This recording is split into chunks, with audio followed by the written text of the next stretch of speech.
അച്ഛനും അമ്മയും ലെറ്ററൊക്കെ എഴുതി കൊടുത്തിട്ട് താങ്ക് യു പറഞ്ഞിട്ട് വീട്ടിൽ പോകും. അത്രയും മാത്രമേ ഉള്ളൂ. ഇപ്പൊ ഞാൻ എഴുതിയ എന്റെ ഫ്രണ്ട്സ് കൊണ്ടുപോയി ചേട്ടനെ കൊണ്ട് കൊടുക്കും. ചേട്ടന്റെ ഫ്രണ്ട്സ് ചേട്ടൻ എഴുതുമ്പോൾ എന്നെ കൊണ്ടുവന്നിരും.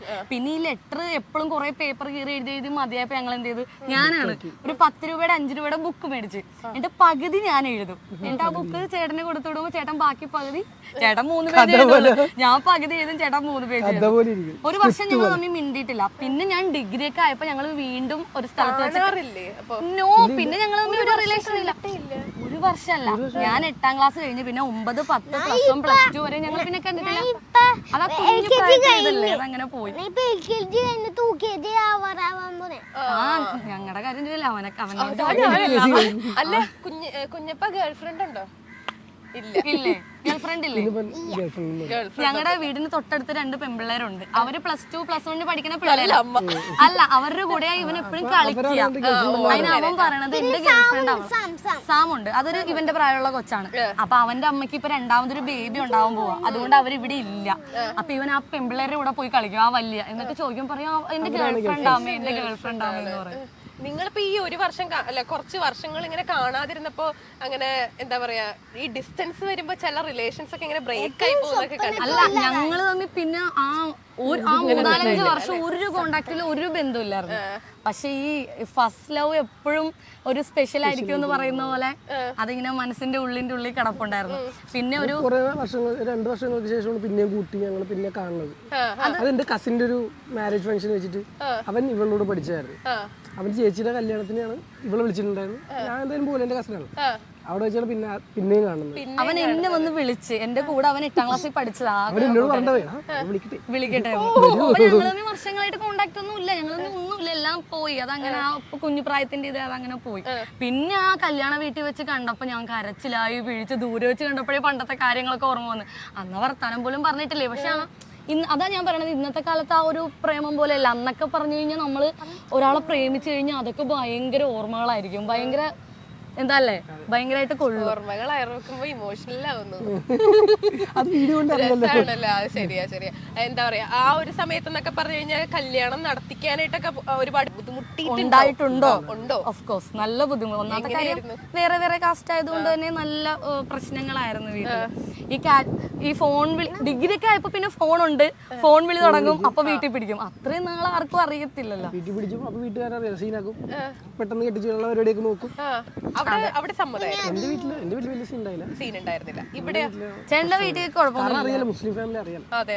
ഒട്ടും സമ്മതിച്ചില്ല. ഇപ്പോഴും ഇപ്പൊ കുഴപ്പമൊന്നുമില്ല, ഞങ്ങള് പോവാറൊക്കെ ഉണ്ട് വീട്ടിൽ. പക്ഷെ എന്നാലും അവരിതുവരെ ഇങ്ങോട്ട് വന്നിട്ടൊന്നുമില്ല. ആണല്ലേ? ഭയങ്കര ഇതാ. കുഞ്ഞപ്പന്റെ വീഡിയോസ് ഒക്കെ കാണാറില്ലേ?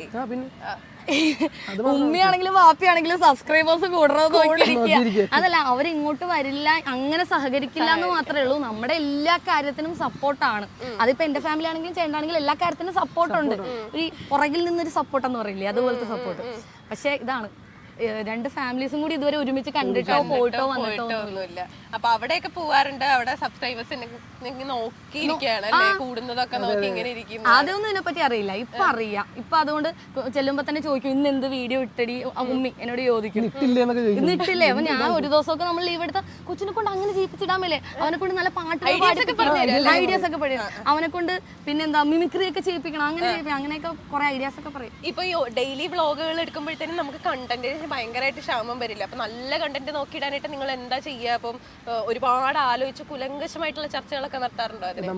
നമ്മൾ ഡെയിലി വ്ലോഗ് ആയിട്ട് ഇടുന്നില്ല, ഇടയ്ക്ക് എന്തെങ്കിലുമൊക്കെ ഉള്ളെങ്കിൽ ഡെയിലി വ്ലോഗ്, അതായത് ഷോർട്സ് എന്ന് പറയുമ്പോൾ 1 മിനിറ്റ് 1.5 മിനിറ്റ്, അത് ഞങ്ങൾ എന്ത് വന്നാലും ഒരു ദിവസം ഒരെണ്ണമെങ്കിലും ഇട്ടിരിക്കും. എല്ലാ ദിവസവും ഞങ്ങൾ ഇട്ടിരിക്കും മാക്സിമം. അതിനാണ് എനിക്ക് തോന്നുന്നത് കുറച്ച് റീച്ച് ഭയങ്കരമായിട്ട് നല്ല വ്യൂസ് ഉള്ളത് ഷോർട്സിനാണ് നമുക്ക്.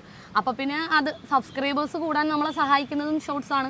അപ്പൊ പിന്നെ ഈ ലോങ് വീഡിയോ എന്ന് വെച്ചാൽ എന്തോരം ടൈം വേണം എടുക്കാനും, എഡിറ്റ് ചെയ്യണം, തമ്പനയിൽ ഉണ്ടാക്കണം, കുറെ ടൈമും പിടിക്കും. പക്ഷെ ഷോർട്സിന് കിട്ടുന്ന അത്ര വ്യൂസും ഇല്ല. അപ്പൊ പിന്നെ നമ്മൾ കൂടുതൽ ഷോർട്സ് തന്നെ മതി എന്ന് വിചാരിച്ചു. ഇപ്പൊ എന്താ പറയാ, നാട്ടിൻപുറം ആ ഒരു ഏരിയ ഒക്കെ ആവുമ്പോഴത്തേനും ആളുകൾ ചോദിക്കുമല്ലോ, എത്ര വരുമാനം കിട്ടുന്നുണ്ട്, ഭയങ്കരമായിട്ട് വരുമാനം ഉണ്ടാവുമല്ലോ, അങ്ങനെയൊക്കെ ചോദിക്കാറുണ്ടല്ലോ. ഞാൻ ഇപ്പോഴേ വിയർത്തു, ആ ചോദ്യം കേൾക്കുമ്പോഴേ ഞാൻ വിയർക്കും. എത്ര ലക്ഷം കിട്ടാറുണ്ട് പറയൂ? നമ്മളെ അടുത്ത ആൾക്കാരൊക്കെ പറയും, അവർക്ക് 1.5 ലക്ഷം കിട്ടുന്നുണ്ട്. അത് പറയാനിട്ടാ ആദ്യം 10 ലക്ഷം കുഞ്ഞപ്പൻ ഇവിടുത്തെ 10 ലക്ഷം എന്നൊക്കെ ലക്ഷം പറഞ്ഞിട്ട് നിങ്ങൾ പറഞ്ഞിട്ടുണ്ട്. വിശ്വസിക്കല്ലേ? അല്ല ആദ്യം യൂട്യൂബ് ചാനൽ തുടങ്ങി വീഡിയോസ് ഇടാൻ തുടങ്ങിയപ്പോ തന്നെ ഫ്രണ്ട്സ് ഒക്കെ എടി യൂട്യൂബ് ചാനൽ ഉണ്ടല്ലേ അപ്പൊ പൈസ കിട്ടോടി ഇത് വെറുതെ ഒന്ന് ചോദിക്കും. അപ്പോഴൊന്നും അറിയാലോ 1000 സബ്സ്ക്രൈബർ 4000 വാച്ച് അവർ കുറെ കാര്യങ്ങളൊക്കെ. പിന്നെ കുറച്ചായി ഈ പറയുന്ന 1000 സബ്സ്ക്രൈബർ 4000 വാച്ച് അവറൊക്കെ കുറച്ചങ്ങോട്ട് കഴിഞ്ഞപ്പോഴേക്കും എന്തുവാ എല്ലാരും ഒന്നും കിട്ടാൻ തുടങ്ങിയിട്ടില്ല. 4000 വാച്ച് അവറായിട്ടും 1000 സബ്സ്ക്രൈബർ ആയിട്ടും നമുക്ക് പൈസ കിട്ടാൻ പിന്നെയും കുറെ നാൾ കഴിഞ്ഞിട്ടാ പൈസ ഒക്കെ കിട്ടാൻ തുടങ്ങി. പക്ഷെ അപ്പൊ എല്ലാരും 10,000-20,000 രൂപ കിട്ടുമോ 15,000 രൂപ ഇട്ടാ 20,000 രൂപ കിട്ടുമോ എന്നൊക്കെ ചോദിക്കുമായിരുന്നു.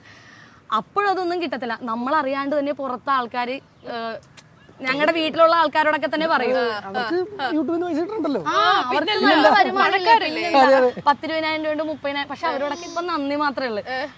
അവരെ അത് പറയണ സമയത്ത് ഞങ്ങൾക്ക് അതൊന്നും ഉണ്ടായിരുന്നില്ല. പക്ഷെ അവര് ഓരോന്നിങ്ങനെ പറയുന്ന അനുസരിച്ച് പിന്നെ കൂടി വരും. ആദ്യം പറഞ്ഞ എമൗണ്ട് അവർ പിന്നെ കൂട്ടി പറയുന്നത് അതിന്റെ ആ എമൗണ്ട് കിട്ടും. മനസ്സിലായില്ലേ? പിന്നെ അവർക്ക് 19,000 രൂപ എന്താണെങ്കിലും ഉണ്ട്. ആ സമയത്ത് നമുക്ക് 10,000 രൂപ ഉണ്ടാവുള്ളൂ. മനസ്സിലായില്ലേ? പിന്നെ കുറച്ചാൾ നിങ്ങൾ ആ സമയത്ത് അന്ന് പറഞ്ഞപ്പോ ഇവർക്ക് എല്ലാരോടും നന്ദി മാത്രം. ഇനിയും നിങ്ങൾ പറയണം ഞങ്ങൾക്ക് 5 ലക്ഷം ഉണ്ട് 10 ലക്ഷം ഉണ്ട് ഞങ്ങൾക്ക് അത്ര കിട്ടും. ആദ്യമൊക്കെ നമ്മള് വീഡിയോസ് ഒക്കെ ചെയ്യുമ്പോഴേ നിങ്ങൾക്കൊന്നും വേറെ പണിയില്ലേ എന്നൊക്കെ ചോദിക്കാറുണ്ടായിരുന്നല്ലോ. നെഗറ്റീവ് കമന്റ്സ് ഒക്കെ ഒരുപാട് വന്നിട്ടുണ്ടോ ആദ്യമേ ഒക്കെ? ഇല്ല, ഒരു 6 ലക്ഷം സബ്സ്ക്രൈബേഴ്സ് ആകുന്നവരെ നെഗറ്റീവ് കമന്റ്സേ ഇല്ലായിരുന്നു. 6 ലക്ഷം ഞാൻ ആഗ്രഹിക്കായിരുന്നു ദൈവം എന്തെങ്കിലുമൊക്കെ ഒരു നെഗറ്റീവ് കമന്റ് അതിന് റിയാക്ട് ചെയ്യാം എന്തെങ്കിലുമൊക്കെ അല്ല അപ്പൊ അങ്ങനത്തെ റിയാക്ട് ചെയ്യണൊക്കെ വൈറലാവുമല്ലോ വീഡിയോസ്. ഈ റിയാക്ട് ചെയ്യുന്ന വീഡിയോസ് വൈറലാകുന്ന ടൈമാണ്. പക്ഷെ ഒന്നുമില്ലായിരുന്നു, എനിക്കൊന്നും വരുന്നില്ല. പിന്നെ 6 ലക്ഷം ഒക്കെ കഴിഞ്ഞപ്പോഴാണ് പിന്നെ എന്തെങ്കിലുമൊക്കെ വരാൻ തുടങ്ങി. ട്രോളും വരുന്നില്ല, നമ്മൾ എന്തായാലും വൈറലാവുമല്ലോ, ആരെങ്കിലും ഒന്ന് ട്രോളണേ. ഈ വീഡിയോസ് ഒക്കെ ചെയ്യുമ്പോഴേക്കും ഇതിന്റെ ഇടയിൽ ഭയങ്കര ക്വസ്റ്റ്യൻസ് വന്നൊരു വീഡിയോ ആയിരുന്നു. പ്രഗ്നൻസിയുടെ ഒരു വീഡിയോ ഇങ്ങനെ ചെയ്തിട്ടുണ്ടായിരുന്നില്ലേ കുഞ്ഞപ്പന്റെ ആ ഒരു പ്രഗ്നൻസി ടൈമിലുള്ള വീഡിയോസും കാര്യങ്ങളൊക്കെ. ഇപ്പൊ ആ ഒരു ടൈമൊക്കെ ആലോചിക്കുമ്പോഴത്തേനും എന്താ ഫീൽ ചെയ്യണേ? എനിക്ക് കുറെ കാര്യങ്ങളൊക്കെ എനിക്ക് റിലേറ്റ് ചെയ്യാൻ പറ്റിയിട്ടുണ്ടായിരുന്നു. അപ്പൊ കുറെ പേര് അങ്ങനെ പറഞ്ഞിട്ടുണ്ടോ ഇങ്ങനെ ആ ടൈമിലുള്ള കാര്യങ്ങളൊക്കെ ഭയങ്കരമായിട്ട് റിലേറ്റ് ചെയ്യാൻ പറ്റിയിട്ടുണ്ട് എന്നുള്ള രീതിയിലൊക്കെ? ഇവന്റെ പ്രഗ്നൻസി ടൈം എന്ന് പറഞ്ഞാൽ എനിക്ക് ഭയങ്കര ബുദ്ധിമുട്ട് തന്നെയായിരുന്നു. കാരണം ഞാൻ പറഞ്ഞില്ലേ വീട്ടില് ഇപ്പൊ കുറച്ച് നാളായിട്ടാണ് ഞങ്ങൾ പോകാൻ തുടങ്ങിയത് അവരുടെ സപ്പോർട്ട്. ആ ടൈമിലൊന്നും അവർ ഒട്ടും പോത്തൂല, അങ്ങനെയായിരുന്നു.